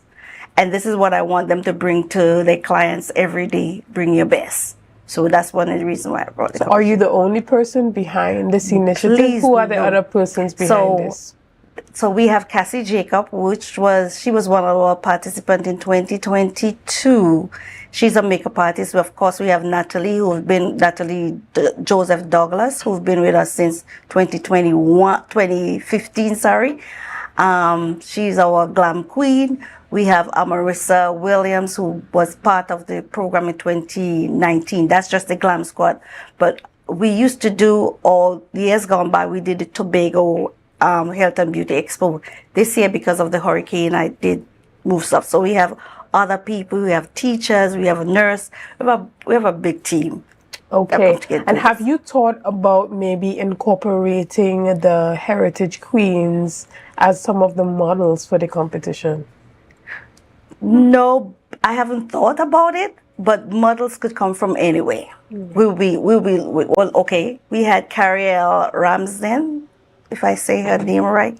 Cariel, she went up for Miss Tobago. Okay. Right. So she's now kind of drafted into us. So she was one of the models in 2022. So she's kind of drafted into us, and I'm speaking it out there so she can hear me that she is going to help us support some of the young and upcoming models. All right. And this is happening on the 13th of July. Tell us a bit more about the actual event, what's going to happen when you come in, because it starts at 6:30 p.m. on the 13th of July. So tell us, what can you expect when you walk in? And is there a seating arrangement? Yes. Are you walking around to the different booths and seeing them get glammed up? How exactly is the show going to be done? So this is what's going to happen. The teams are going to use the spa area to get all the first set of stuff done. So you won't see them getting ready there.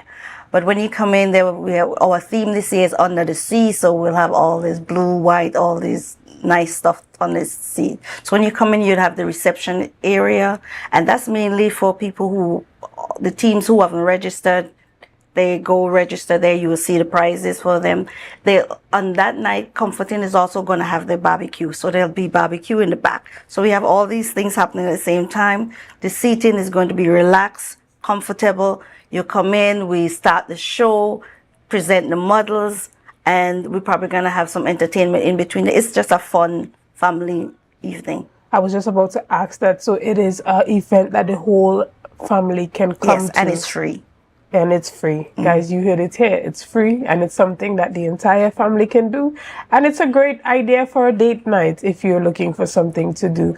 So we're going to take a quick break right here, and we'll be back right after this. See you soon, guys. The energy fill the skies.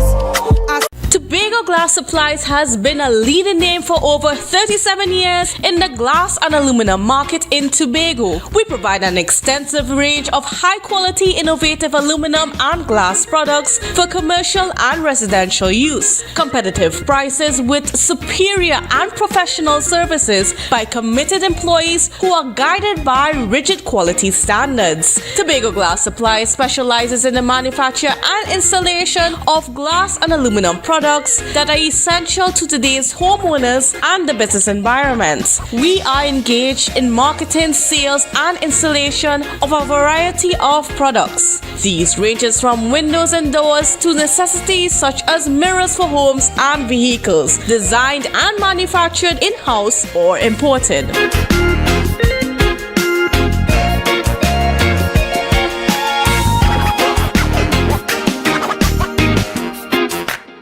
Deltec Distributors Weekend Special Wings Friday, 3 pounds wings, 2.5 kilogram fries. Special 100 TT Soup Saturday, 2 pounds cube beef, 2 pounds cow heel, 2 pounds chicken foot, 2 pounds pigtail, or smoke bone. Special $150. Super Sunday, 3 pounds leg and thigh chicken, 3 pounds sliced pork, 3 pounds lamb slice, 3 pounds cheese, 2 pack of pasta. Special $250. Located Main Road, Argyle, Tobago. We deliver 20 TT. Contact us on deltecdistributors.com 395-5040 or 237-0102. Deltec Distributors Weekend Special. You can now get whatever you need whenever you need it anywhere in Tobago with Tobago. Your meals, medication, groceries, and shopping all delivered directly to you. No more hassle, no more stress. Get the Tobago app today on Google Play or Apple App Store. That's TAPPOGO and let us deliver to you. Check our website at www.tapogo.app or call the experts at 494-TOGO and 484-4746. Tobago. Relax. We will get it to you. Tobago's at your service. August holiday. And this morning, as we have that conversation, I have the privilege of chatting with Krista Kent Lawrence, who is the program coordinator, as well as a past student or past participant, Miss Ariel Lovell. Good morning, ladies, and welcome to Good Morning Tobago. Hi, good morning. Okay, it's great to have you this morning. So, the Booker Reef Trust Research Institute is having this summer camp, and you are targeting young persons between different age groups. Yes. First, we're starting off with the really young kids, the standard 1 to standard 5, right? Tell us about that particular group.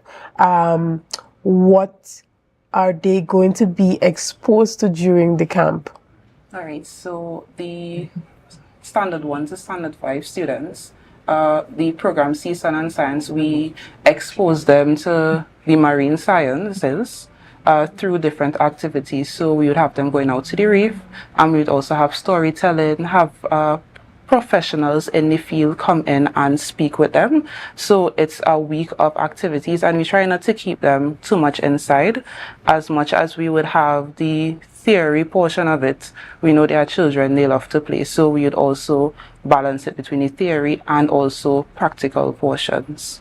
Right. And for a lot of kids around this demographic, they're already watching shows on TV, on YouTube, that tell them a bit about marine life and biodiversity and all of that.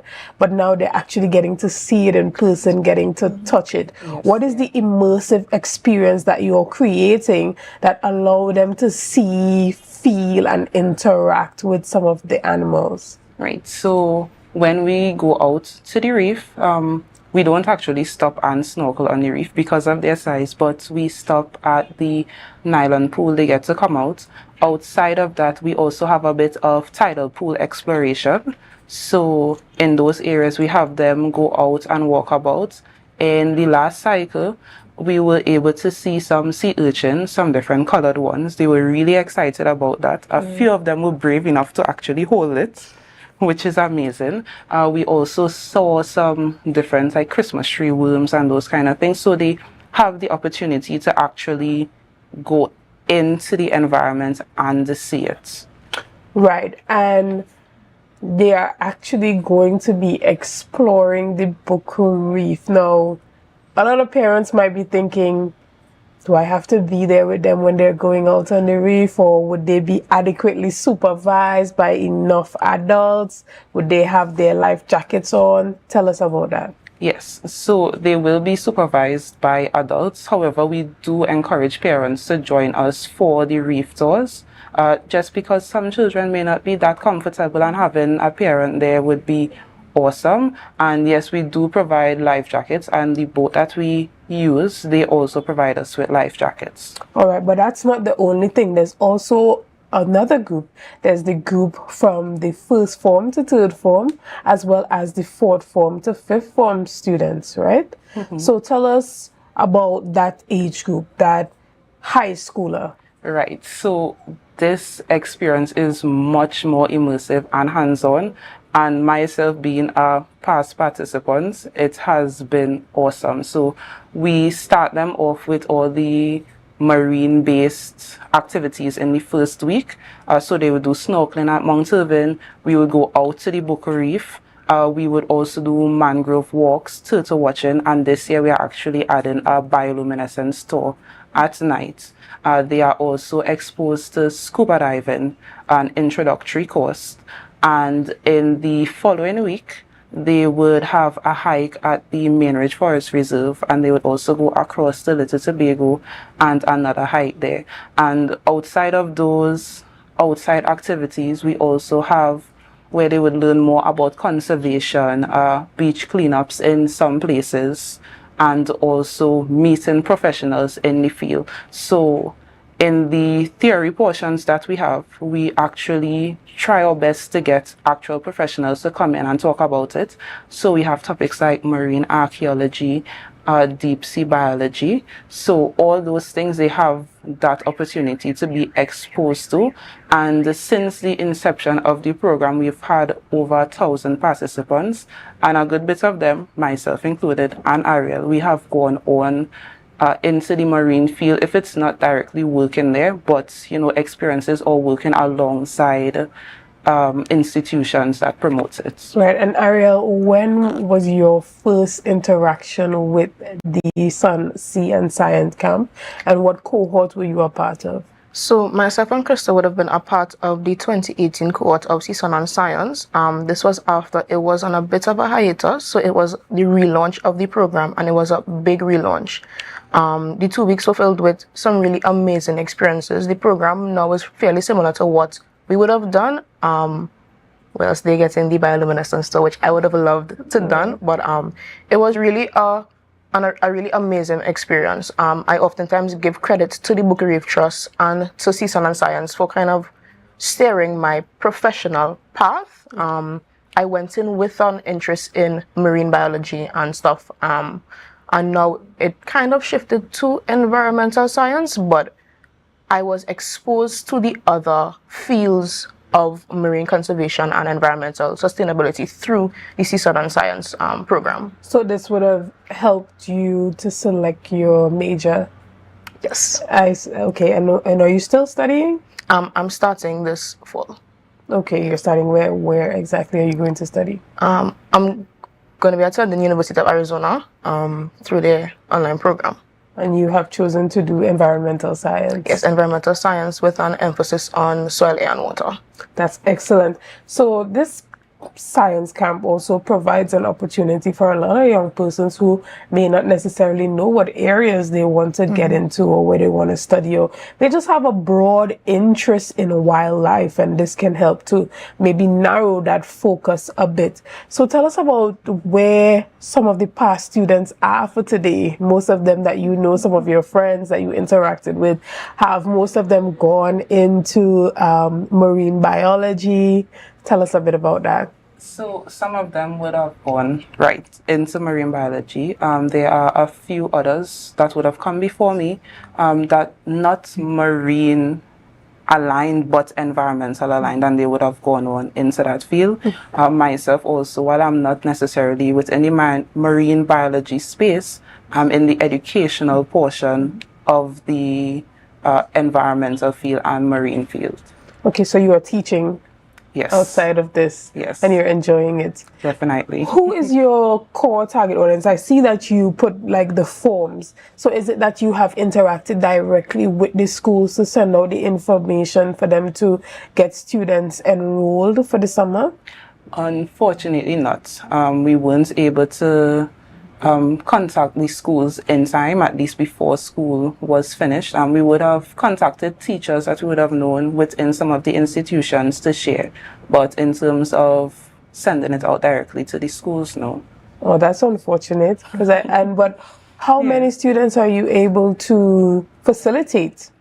So in each program, at least the secondary school cycle, we are able to facilitate at least 40 students, and the primary school cycle 20. Okay, so it's a bit small and very targeted. What sorts of students have you seen mostly be interested in the program? And what type of students do you think should be more interested in the program? We have had a wide variety. We have had students that came in like as you mentioned before, not really knowing what they wanted to do. Some of them only come in because the parents sent them, and by the end of the program they actually had a genuine interest in the marine field and wanted to learn more. One of the participants that we had last year, they were not necessarily looking that much into the marine field, but this year they're actually volunteering with us for this upcoming cycle. Are you looking for volunteers? At the moment, no. We have reached capacity for that. but the trust is always generally looking for volunteers. So if there's an interest, the persons can always call or message to get more information. And the price to register is $800. It doesn't matter which cohort, whether it's the standard 1 to standard 5, whether it's form 1 to 3 or 4 to 5. And this is a great opportunity for you to get the kids out and about and get them away from the computer, away from the tablet, away from the phone and the TV, and get them out there actively interested, you know, in something new. Ariel, tell us about who you think should be more interested. You know, you've seen the type of persons that come usually, as she indicated, maybe it's persons who came because their parents brought them. But are there any young persons within different communities that you think should be more interested in coming to the program? I believe that it's an opportunity for everyone to get a different experience. I mean, we always have art camps and mathematics camps and music camps, but we don't have, this is the only camp that is geared towards marine science and educating young people on the environment. And when we look at the world today, it's important to educate our kids or young people as young as possible about the marine environment, the marine space, the environment on a whole, because look at what happened with Hurricane Beryl. That's in direct relation to environmental issues that happened in the past. So I think it's a program that is geared towards anyone. If you don't have an interest in marine science, that's okay. It's fun, it's immersive, it's entertaining. We have some very fun memories in the program. Even if you don't want to go on into a professional career in the environmental space, that's fine. You will have memories that will last a lifetime, I believe. And friends, I'm guessing, as Yes. well. Right, because I'm guessing you guys are still friends even after the program, and that is great. So is there anything you want to tell persons to encourage them to be a part of the registration, and how many spots do you still have available? We do have a few spots available. The first cycle, which will be the first to third form, is starting on this Monday coming, but registration is still open. And in terms of encouraging persons, it's somewhat of a once-in-a-lifetime opportunity, in the sense that you have the time now. Don't put it off till maybe next year or some other time. And the opportunity is here to learn more. And we are seeing the changes that are happening in the environment. And I think it's a personal responsibility, in a sense, to learn as much as you can about the environment, how to conserve, and then go about and share with others. And it's only by actually having that information and that education we'll be able to make a change, especially for the young people. The youths are the future. And having that information, that foundation, is essential. And this type of activity also helps to contribute to creating a well-rounded individual who has experiences outside of the ordinary and who have interacted with different elements of our society and environment. So you want to make a well-rounded young person, you know, send the kids out to the camp and let them be a part of it. Let them see something that they don't usually see every day. Help them to meet other students from other schools and, you know, build their network. Even at that young age, it is extremely important. Now, there is the career guidance aspect of it. Tell us a bit about that. So on the last Friday of the camp, we have some of the facilitators that would have come in previously, and we have little one-on-one sessions with the facilitators. We usually have tables set up, and the different people that we have come in, and we rotate the students, and they are able to sit and talk one-on-one with them, get more information if they are interested in this particular career, ask the necessary questions they need, and, as it said, guidance on how to get there. Right, and if you want to register your kids, you can contact the Buckle Reef Trust at bucklereeftrust@gmail.com, as well as calling 302-6690. Ariel, can you tell us one of the events or one of the things about the entire science camp that truly stood out to you and you think would stand out to anyone that joins the camp? I think for me, one of the greatest experiences that I've had was when we went to the turtle nesting site. We made an entire sleepover out of it by the trust. So we would have had a program during the day. Then at the night, we went to Turtle Beach. We would have looked around. We had the opportunity to see a leatherback turtle nesting. And if anyone has seen a leatherback turtle, it's truly a mesmerizing experience. The size of these creatures, seeing how they move, and when you learn more about turtles, it's just really cool to see it in person. And later on in the night, we went back to the trust. We had food. Everybody had a sleeping bag. We slept on the floor, the hard-wooden floor. But we really created bonds and created memories that would last a lifetime. I don't think there's anybody in the program that I would see for today and pass them straight. It was really an enjoyable period. That is great. And so tell us about the dates, lastly, that the different cohorts are starting. So the first to third form cycle would be from the 15th to the 26th of July. The primary school cycle would be from the 29th of July to the 2nd of August. And the 4th to 6th form cycle would be from the 5th of August to the 16th of August. Right, and tell persons about the registration process. So you can access the registration link via the Facebook or Instagram page, or you can WhatsApp or email the number and the link would be sent. Once that is done, you can always give us a call or look out for a call from us, and the registration fee would be paid, and then we go from there. All right, excellent. So guys, you heard it here. This is an opportunity for you to get the kids outside, active, involved, and learning this summer. I mean, get them off of the tablets, get them off from the screens, and get them out there sweating, learning, enjoying, networking, forming new bonds, new friendships, new memories that they last for a lifetime. So I want to thank you girls this morning for coming on and representing the Buku Reef Trust. You did an excellent job representing as well as encouraging young Tobagonians to be more active where sea, sun and science is concerned. Unfortunately, we have to wrap up this morning's discussions right here.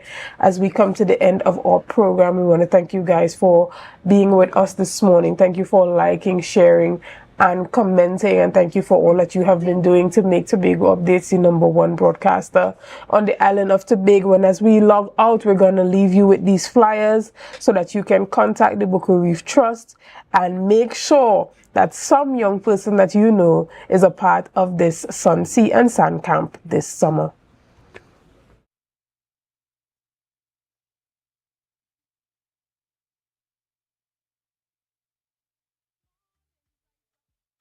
New dawning as the passion start to rise, the energy fill the sky.